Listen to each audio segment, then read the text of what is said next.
Welcome to Nonprofit Investment Stewards with Bob DiMeo and Devon Francis from Fiducian Advisors. Bob and Devon are passionate about helping nonprofit organizations prosper. Whether you oversee endowment, foundation, or retirement plan investments, this podcast exists to help stewards improve performance, reduce costs, and discover strategies that enable your charitable organization to prosper and advance its mission. Now, on to the show. Hello and welcome back to the Nonprofit Investment Stewards Podcast. I'm Bob DiMeo. Great as always to be joined by co-host Devon Francis. On today's episode, we have a terrific guest whose foundation is both very generous and highly impactful. One of our guest colleagues reached out to me a couple of months ago, and having listened to the Stewards Podcast, felt that his colleague would be a terrific guest, and I could not agree more. I'm very excited. But before introducing our guest, Devon, how are you doing today? Thanks, Bob. I'm excellent. I am so excited to be joined by Jay Ruderman today. Jay is the president of the Ruderman Family Foundation, which is not a client of Fiducians, but which does very meaningful work. The foundation focuses on the inclusion of people with disabilities worldwide and on educating Israeli leaders on the American Jewish community. Jay also has served on the board of directors of the Jewish Funders Network, and he's a member of the American Jewish Joint Distribution Committee Executive Committee. Jay is a lifelong Bostonian with not only an impressive, but also a very interesting background. He received his law degree and served as an assistant district attorney. He later became deputy director of the American Israel Public Affairs Committee, AIPAC, in New England.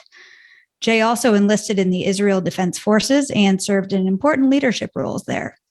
Jay is also a fellow podcast host. He has a podcast on social activism called All Inclusive with Jay Ruderman. There's a lot more to say, but suffice it to say that he's a very impressive fellow, and we are glad to have him on the show. Jay, welcome to the show. Thank you for having me. Jay, it's so good to have you here. And it would be great if we could start with the Ruderman Family Foundation and your role. And for our listeners' benefit, the foundation has distributed grants of more than $80 million to hundreds of grantees and partners in 18 plus years. So what really makes you so passionate about the work of the foundation? Well, I think if I go back into my history, like you mentioned, I was always interested in public service. And initially, I looked at philanthropy as sort of a very staid profession where you're funding other organizations to do the real social impact. And I think over the years, I came to realize that philanthropy and distributing funds can actually have an activist role to it. So since I took over running the foundation professionally in 2008, I've merged the role of activism and philanthropy. And a lot of the philanthropy that we do, we create the programs and then find the right partners to work with.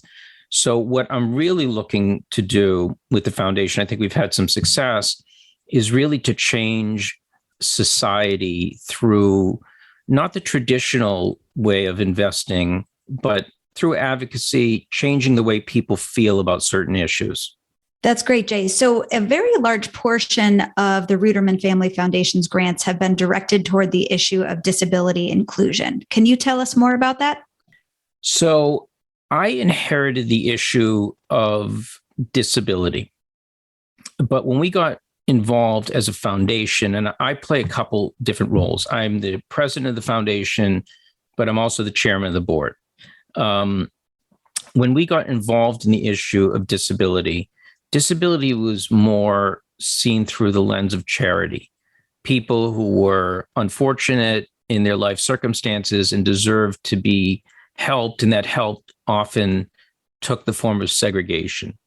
We sort of turned that on its head and said, this isn't about segregation. This is about empowering a very large part of our society to realize their rights. Now, we were not the only people doing this, but I think we put a tremendous amount of resources in it. And I think we were very innovative in the way that we sort of approached it. And again, when I can get deeper into advocacy, but there was a way that we did it through not just funding innovation, but speaking out very actively in the media and social media and trying to get society to think differently about a huge segment of their society. I mean, roughly 20% of the world's population has some form of disability, and yet they're the most marginalized part of our society. In America, up to 70% of people with disabilities are unemployed and basically outcasts and marginalized in our society. So it was a big, hairy goal, but I think that through different techniques, and some of which developed over time, we're able to start getting society to look at people with disabilities a little bit differently. So, Jay, it sounds like you might be touching on this a bit, but I read a statement with respect to the foundation that talks about you push boundaries and ignite disruptive change. What do you mean by that? And can you provide some specific examples? So the best example I can give to that would be our work in the entertainment industry. And you have to remember, we are a foundation based in Boston, so really had no connection with the entertainment industry. But we began to speak out in the media against discrimination against people with disabilities, and it could be on an airline or in a large department store, or it could be celebrities speaking in a derogatory way about people with disabilities. And we began to get some pickup in the media. And that led us to Hollywood, where routinely disability is a huge part of our entertainment. You know, we look at movies that portray disability and we want to see them. In fact, in the last 30 years, half of the men that have won the Best Actor Oscar have won for playing a disability. But yet people with disabilities themselves were ostracized from the industry by and large. So we began to criticize mainly movies in which A-list actors were playing disabilities. And from that, we got the attention of the entertainment community. And then we sort of pivoted from that to going to the studios and saying, okay, you're not doing a great job on this, but how about agreeing with our principles that you'll at least open auditions for people with disabilities, and there'll be a pipeline to have disability more authentically represented. And that was a disruptive issue. That was a way of using advocacy. And then, of course, we began to use funding also. And one of our latest investments was $1 million grant to the Academy Awards. They opened a new museum last month, which will be the focal museum, I think, for the entertainment industry in Hollywood, in Los Angeles. And we introduced our issue. So it's a combination of funding and advocacy and calling people on the carpet, but also giving them credit when they do the right thing. And I think that's disruptive change. I think that we tapped into a desire in the entertainment industry to have more authentic representation. And I think disability was sort of the last group at the table. And we were able to take a leadership role and really start to make that happen. I could see that. And Jay, have you seen this sort of high profile participation and enrollment actually help advance your mission and purpose? So the short answer is yes. I know many actors with disabilities. They all seem to be working. We have had 4 major studios, starting with Viacom CBS, but NBC Universal, Paramount Studios, and Sony Pictures agree to our principles to have more authentic representation of disability. And we just didn't do it behind the scenes. We did it very publicly and had a press release, and it got picked up on the media. So they're on the record. And I think you're not going to see it change overnight, but you will see it. You will see change. And just like as we have in the African-American community or the Asian community or any number of communities that historically have been ostracized from our society and now are being portrayed authentically in entertainment, you're going to see that with the disability community. And what will be like, why are we doing this? As I said, we're not integrally involved in the entertainment industry, and I have no investments in that industry. But I do think entertainment influences society in the way they see people. And that's why I think it was vitally important that we took this role.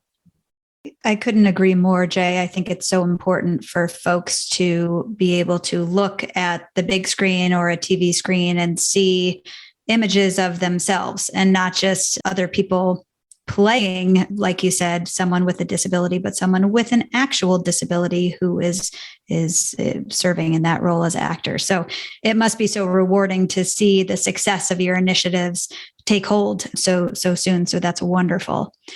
If we could shift gears for just a moment, and as you may know, this podcast is titled the Nonprofit Investment Stewards Podcast, and we spend a lot of our time talking about investment programs. So if we could look at the approach that the Ruderman Family Foundation takes with regard to oversight of its investments, and perhaps you could begin with the committee structure. And do you have any best practices in terms of committee structure that you could share with the listeners? Well, we have a very small board. Our board is made up of 5 members, 5 trustees, one of whom is not a family member, but we've taken those few trustees that have an expertise in investing, and they have been the oversight for the financial advisors that we use to implement most of our investments. That's sort of the structure that we use. I think you have to understand, I run a foundation in the United States. A foundation, essentially, the laws in the United States allow families to set up a private family foundation and to put personal wealth into that foundation. But the money is really for the good of society. So we're stewards of that money. And as such, one of the things that we have to do is we have to pay out 5% of the overall value of the foundation, the investments of the foundation every year. So we're looking for a strategy where we can have sustainability, where our investments are moderate to low risk and not high risk, because we have an obligation to do at least 5% a year, which at this point in time with the market seems pretty low, but there were times that seemed to be a more difficult goal. And that's basically what I'm looking to do. I'm looking to maintain the corpus of the foundation's assets, and I'm looking to grow it at least 5% each year. So I would say, we have a moderate strategy about growth. And Jay, that seems somewhat consistent with many of our nonprofit clients, whether they're overseeing an endowment or a foundation. There could be a spending policy in place that might be close to 5%, even for a foundation. Yes, we've had such terrific returns here over the past 18 months or so. However, many will look forward and say, are we in a more challenging, lower return environment on a go-forward basis? So I'm curious in terms of the overall asset allocation, and if there's been anything done, if you see that evolving, if it's changed and evolved, or if you expect the allocation of the foundation investments to change or evolve going forward? Well, we're in constant conversation, and we have very close relationships with our financial advisors, and we're always looking at what's going on in the economy and trying to adjust to it. There's a saying that one of my fellow philanthropists once told me, that once you know one foundation, you know one foundation. So we're all different. Our structure or our investments happen to be about 60% held in a privately held company and 40% in public markets. So the 40%, we have a little bit more flexibility in terms of what we can do. In the privately held company, we rely on the dividends of the company, but we really don't have as much leeway right there. So it's a constant sort of juggling act to see what's going on and what we can do and what we can move. And, we try to have a diverse portfolio. So speaking of diversity, let's talk about alternative investments. Do you have alternatives in the portfolio? So when we say alternatives, we mean hedge funds, private equity, perhaps real assets. And whether you do or you don't, is there any, when you project out to the future, do you anticipate maybe you would add alternatives, maybe reduce your exposure? What are your thoughts in that area of the market? Yeah, I'm open to many different types of investments. I can tell you that when COVID hit in March of 2020, there was a big concern in the market. The market has since bounced back and gone higher than it's been, in history. But I did take a position at that time and say I want to keep a certain amount in cash, and I just wanted to have that security. If everything went down the tubes, that I feel I had a responsibility to our commitments that we have made and to my staff. And I remember writing emails to my staff and saying, listen, your place is secure here. I've secured your place. I've made sure that that's going to happen. In terms of alternative investments, we're open to all different types of investments. And I do firmly believe in diversity because I think different parts of the market will rise and fall at different times. So yes, and we do have these discussions periodically, and I think that our portfolio is fairly diverse right now. And Jay, one of the hot topics in the industry, and actually it's really more than a trend, it seems like more a secular shift, is ESG investing, environmental social governance. It also is sometimes referred to as SRI, either socially responsible investing or sustainable and responsible investing. Does the Ruderman Family Foundation have any sort of ESG or SRI overlay with regard to investments within the portfolio? And if not, is there discussion amongst the board members of possibly incorporating such an approach? So I would say that initially these approaches did not attract me so much because I felt like, okay, my work day to day is trying to have social impact. That's what I do every single day. Look for organizations and investments and how I can invest in the nonprofit world to have the most social impact that we can have. However, over time, there have been investments that we've made with organizations that are for profits, but they're built for the good of society. So we have invested in different projects, like, for example, companies that focus on tracking young people with autism and have a technology that does that so families can be secure with their children and make sure that they're not going to be lost. We've invested in social impact loans where we've given money that are then loaned out to small people that want to start small businesses. And, essentially those loans ultimately, in this case, became forgiven.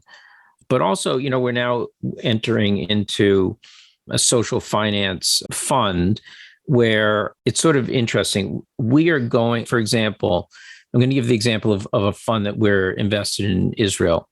So there is a dearth of scientists or people taking science right now in the country, and the government wants to support that field. So what they'll do is, if someone graduates 4 years with a degree in science, the government will give money back to the university.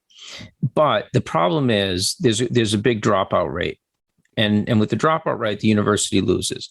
So a group of philanthropists have come together with a fund saying, we will fund tutoring and support systems to help people get through university. Then when you get the money back from the government, we make our return, with a little bit of interest. But the risk is, if the programs don't work, then we lose our money. But this is sort of a social impact investing that I think makes sense and is lined up with our goals. But I think this is a moving target. I think that it depends on what the investment is and who my partners are, and a lot of these funds have the ability for us to sit in on the fund as a board member, which is a much more attractive proposition for us than just investing in a fund where we have no control. That's really interesting. And it almost gives you the opportunity for sort of double impact, if you will, with your investment dollars. We've got, thinking of a hospital client of ours who they really fairly large investment portfolio, and they have a venture sleeve in their investment portfolio. And they actually invested in some really advanced cancer treatment equipment and such, but it was part of the sleeve, if you will, of their venture portfolio. And a group of nuns in order that we worked with that made micro loans to disadvantaged individuals. So I like that opportunity for double impact, if you will. Right. And I think the great thing about philanthropy is that you can take risks, and you can take risks, because we're not essentially looking at the bottom line. We can lose our investment and say, okay, it didn't work out, but we're in the business of giving away money, as opposed to a for-profit enterprise that might be like, hey, I went into this and I didn't get the return. Now I'm gonna have to take it as a loss. For us, it's still a grant, and we can count it as a grant. Jay, you mentioned something earlier, and this is sort of before we jump off the investment topic here. It's sort of quasi-investment question, if you will. You were talking about the initiatives that the foundation has embarked upon and the successes and such. I once had someone, I can't remember, it might have been one of the leaders of nonprofit studies at Northwestern University, but she said, boy, so many folks go out and start initiatives, yet there are so many different initiatives already in place. It would be great if before someone starts an initiative, they sort of maybe back one that really resonates. And your foundation is really sizable and has a lot of scale and such. But I'm just wondering how you view that. It's not buy versus build, but it's begin an initiative rather than join an initiative. Yeah. So, Bob, I think you bring out a very important point. I think that anyone who's involved in philanthropy, and everyone defines their community different. It could be their city, it could be their state, it could be a country or whatever. Often, philanthropists are not doing enough due diligence. They're saying, oh, I like this idea. I want to go with it. I've met with an organization. I like the people. I'm going to invest in them. And they're not doing the due diligence to understand what else is being done out there. It's something that I always, with my staff and with the organizations that we're going to invest in, I'm saying, do your due diligence and show me what else is being done out there, because I don't want to replicate it. And if it's out there and we want to invest in it, let's figure out a way to partner with them. And I think that that's so important, because there's so much innovation to be done, and you can always find the little difference between organizations. But I see a lot of replication out there, and a lot of it is wasted. For us, I've always gone into philanthropy where I'm looking for a vacuum. I'm looking for something in society that's needed, where we can jump in, and there's not a lot of investing. We can, through the way we work and through our investment, can have an outsized impact, also using advocacy, really looking for that blue ocean out there. Unfortunately, people invest in a lot of what's called red oceans, where it's just so oversaturated. And I've never been interested in investing in a red ocean.